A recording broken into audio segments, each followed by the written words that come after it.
After lots of cuts today, the 53-man roster is finally set.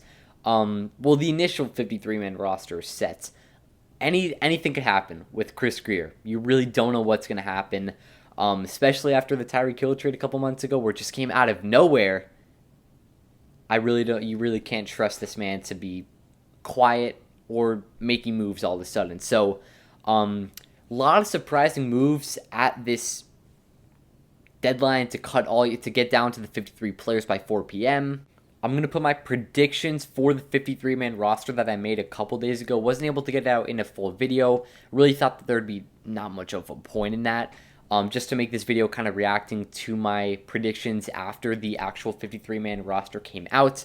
Quarterbacks, we knew exactly what was going to happen with all these guys coming back. With the running back situation, did not think Sony Michel would make it. I did think he would make it, but I was surprised they took Gaskin over him. Alec Ingold was pretty expected. Wide receivers was where I got surprised. Lynn Bowden, I really wanted to bring back. If not him, would love to bring back River Craycraft, who was really impressive through preseason and training camp.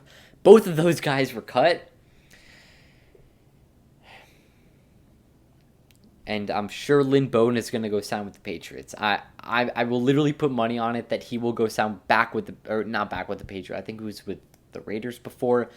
I'd put money on it that he goes to the Patriots. They're going to try to get some insight for the Dolphins' game plan for Week 1.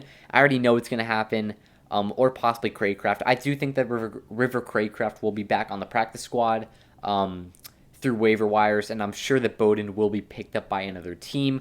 But Dolphins only kept 5 receivers: Tyreek Hill, Jalen Waddle, Cedric Wilson, Eric Ezukanma, and Trent Sherfield. So that was kind of surprising to me. But what it makes me think is that next up with the tight ends, where we kept 5 of them: Mike Gesicki, Durian Smythe, Hunter Long, Sathine Carter, and Tanner Connor. Tanner Connor, I think, is going to be on the IR or something. Maybe, I don't know if it's for the first 4 games of the season or for the whole season. I'm not really sure what the situation with him is. But Barry Jackson tweeted a little bit about it before.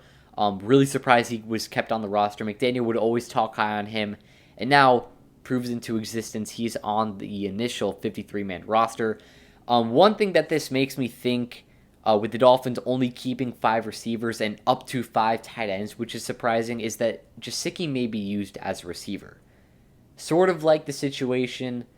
It's not really like the situation at all, actually, in Atlanta with Kyle Pitts. But Kyle Pitts is mainly a receiving tight end, and I think Arthur Smith knows that, and I think that he's going to get to his full ability. I'm hoping that McDaniel can do the same thing with Gesicki. I think he will be able to, but seeing how he was blocking in preseason, it was not very amusing. I wasn't like, Gesicki has really improved his blocking situation with the new head coach and new scheme. Nothing's really improved. He hasn't gotten worse, obviously, but it hasn't improved to the point where you're comfortable with Gesicki blocking for Raheem Mostert or for Chase Edmonds or for some reason Tua would be running. I doubt it, though, for a design play at least.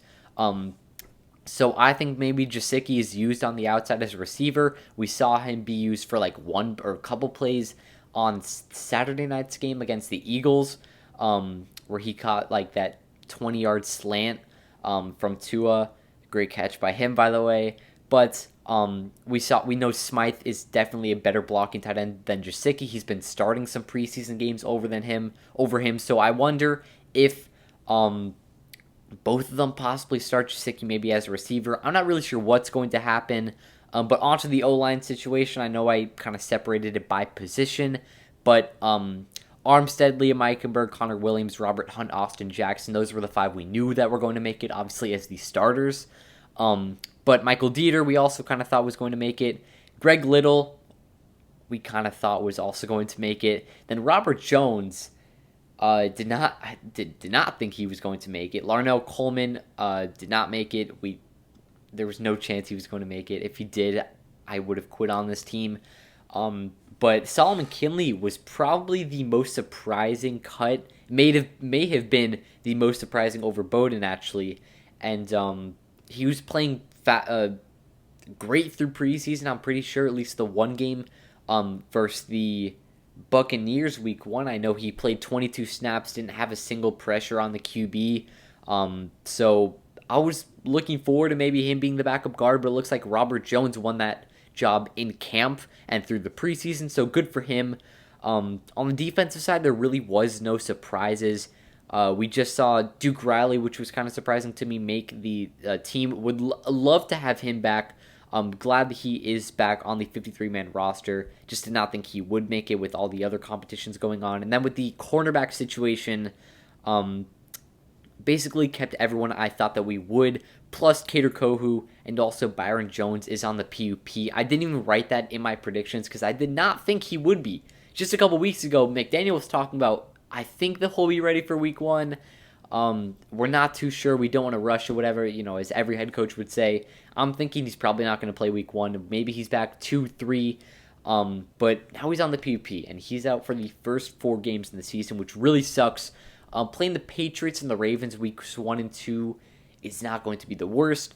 But when it comes to playing the Bills and the Bengals, that is going to really suck. 2 of the best receiving cores in the league, with the best being Thursday Night Football against Cincinnati.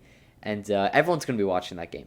Primetime game on Amazon Prime. So, also worth noting that the Bills are not going to have Trey White, who's also on the PUP. So, obviously more of a loss for them as the Dolphins have Xavier Howard. Really looking forward to this season, man. Just talking about this makes me so excited. But there wasn't really anything else. I know a lot of people wanted to see Noah Benogany get cut. But the case is, like I said, with Byron Jones being on the PUP, being out for the first 4 games of the season, they're going to want experience, and Noah Benogany at least has a couple years of experience, both on the field and a lot of on the bench. Plus Kader Kohu has been really promising through training camp and the preseason. I'm excited to watch play this season. We'll have a big part in that cornerback group with Byron Jones out for the first couple games, and Elijah Campbell, who really solidified his spot. I don't even think I talked about it in the preseason week 3 recap because I was rewatching that and I realized I didn't even talk about it. The Elijah Campbell pick 6 was really impressive, and I think that basically solidified his spot with the safeties. Basically got all those with Holland, Brandon Jones, Eric Rowe, and Clayton Fajetalem, I want to say it is. And then Blake Ferguson, Jason Sanderson, Thomas Morstead being the 3 special teams guys. Really no major surprises. Lynn Bowden, Solomon Kinley, probably the top guys that I'm like, what was the plan here? But I'm sure that Greer and McDaniel have it all figured out.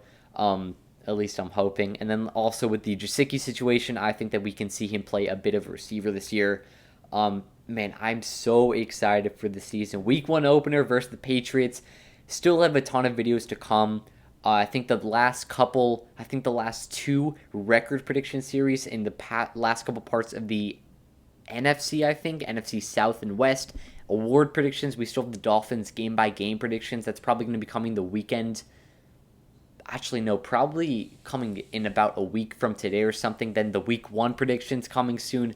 Lot of stuff to get to. See you in the next one. Have a great day. Peace.